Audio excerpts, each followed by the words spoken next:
But I'm glad. I surely appreciate all you people coming out and see me on this dark and stormy night. The weather is just horrible. But I tell you, there's a full moon here in Fairhope. I just saw it driving in, and the sunset is gorgeous, and it's a wonderful town, and I'm glad to be here. And that's somebody now owes me $100 for that commercial. I tell you, you're guinea pigs, because this is the first speech I've given on Ronald Reagan. And I got 4 books out right now, all at the same time, and it's about to drive me crazy because I can't figure out from one day to the next what I'm supposed to be doing. But anyway, I made some notes on Reagan in case I open my mouth and nothing comes out. At least I got something here.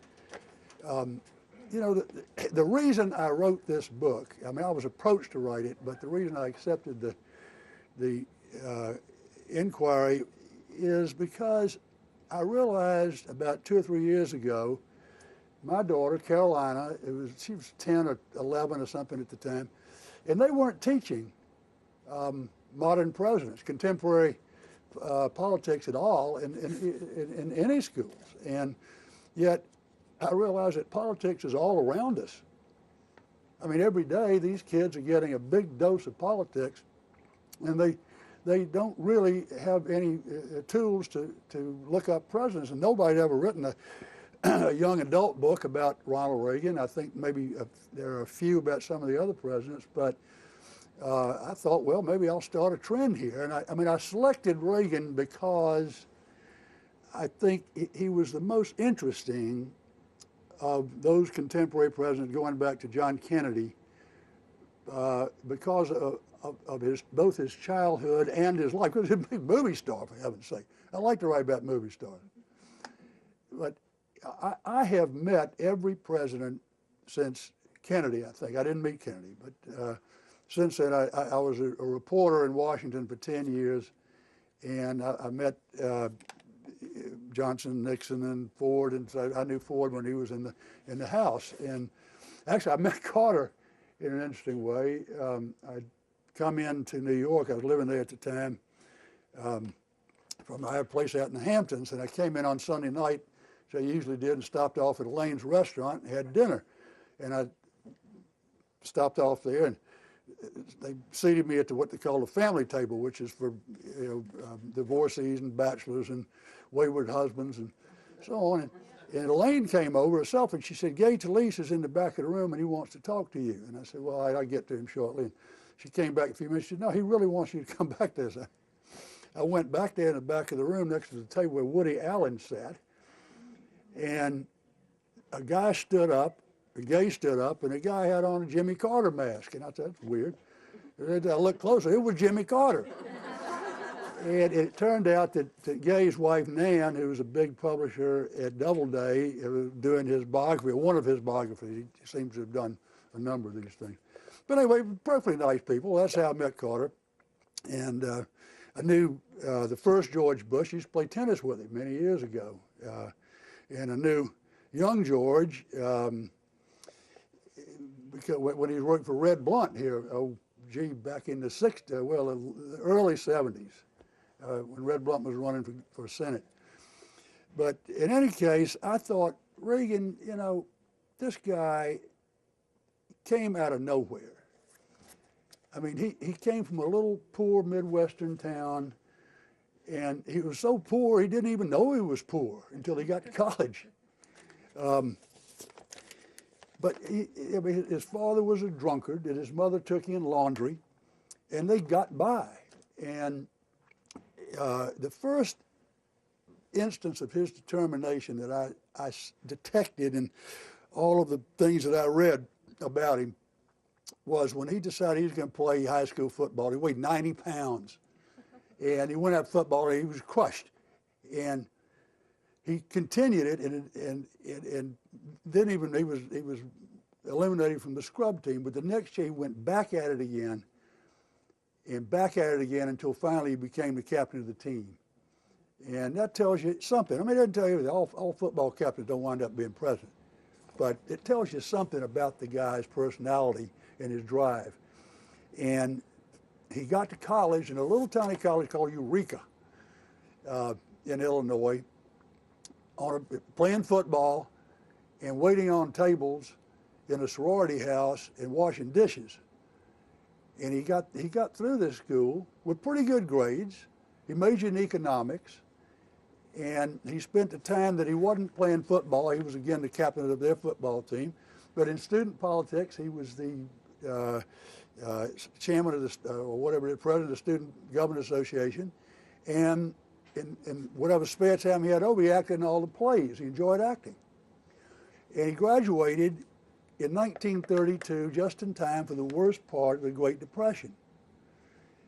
And there were literally no jobs. I mean, you think this last thing in 2008 was bad. This was really serious. And his father had sobered up long enough to think that they had a possibility of a job for him at Montgomery Ward, which is that big Chicago store.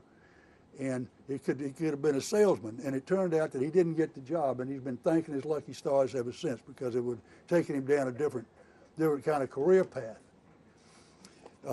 But he got out of Eureka, and he's trying to figure out what he wants to be. He wants to be an actor, but there's no way he's going to be an actor. I mean, how do you do that? So he finds a job at a tiny little radio station as a sportscaster, of all things. And the way he got the job was, there was an old Scotsman there, and the Scotsman said, okay, Reagan, look here. I want you to give me 5 minutes, whatever you want, of sports, and make it interesting to me, like you were talking on a radio audience. And so he thinks, well, all right, I remember the last 5 minutes of the game that Eureka played against Northwestern University, and we won. And so he gave him that. He broadcast it, put a microphone in his mouth, and there he goes. And this guy says, wonderful, you got the job. And it started off with college football, and then he wound up being the voice of the Chicago Cubs, of all things. He was very, very well known and famous in the Midwest as a sportscaster. And one of the great stories that I learned about this was that at one point, he was broadcasting a game. They were extremely cheap during the Depression. They didn't want to send the broadcasters out, travel with the game, with the team to all these different games. So what they do was they had one sort of a pool guy who would go to the games, and he would telegraph all of the various radio stations what was going on with the game. And so that they had the guy like Reagan, the sportscaster, he's doing actually the play-by-play as though he were actually there, when he's not. He's 500 miles away, or 300 miles away. And this all worked very well until one day, and one afternoon, they were playing the Cincinnati Reds, and the telegraph went dead. And so and it's the ninth inning, and the score is tied or something. And there's a big battle coming up, and Dizzy Dean is the pitcher. And he gets to the microphone, he calls a foul ball. Right? And then the ball goes in the stands, and the fans start fighting over the foul ball, so he describes the fight. And there's another foul ball. He's waiting for the guy on the other side of the booth. There's a glass thing there that's going, and he keeps going with the foul ball for 7 minutes. Foul ball. It was in Ripley's Believe It or Not.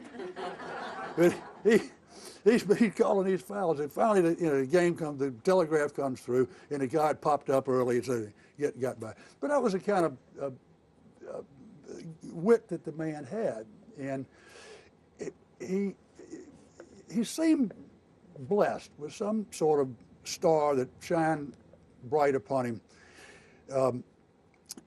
The guy that owned the Cubs was Wrigley, the chewing gum man, and they owned an island, Santa Catalina, one of those things off of Los Angeles, and they take the Cubs team there for spring training. Well, that's Hollywood. So Reagan, while he's there for spring training, and he remembers this girl from Eureka, and she's got a job as a dancer or something in the movies. And he asks her about it, how do I get in a movie? And she directs him to an agent, and the agent takes a look at him and says, well, yeah, try we'll send you over to, I think, MGM. And there he went, and they put him in a movie. playing a radio announcer, a sportscaster of all things. They just happened to have that part ready for it. So there he was. They wanted to change his name was the first thing. He said, that's an awful name. He said, look,